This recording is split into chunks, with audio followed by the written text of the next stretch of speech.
All right, so I reloaded up the magazine for the Bushmaster MPW. Bolt catches, or the bolt is open from the last dump. We're ready to go. Red dot's on. Let's turn on our light.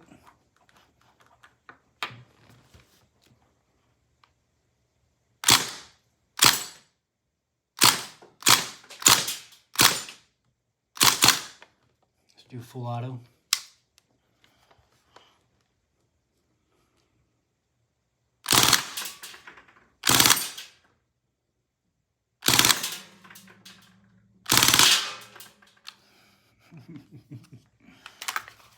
Empty. That's 2 magazines already dumped through us. That's 50 shots, and the CO2 was in this magazine for a month. That's how nice this rifle is.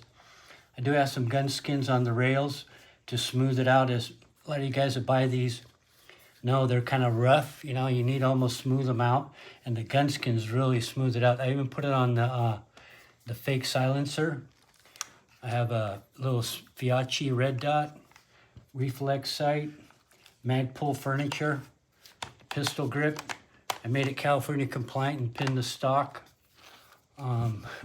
just for fun. Make it really short. Look how short this thing is. It's a pretty nice little rifle, very accurate and dependable. Thousands and thousands of BBs through this thing because I maintain them. I clean them up almost every 1,000 shots. But there it is, Bushmaster MPW by Crosman. Go Johnny, go.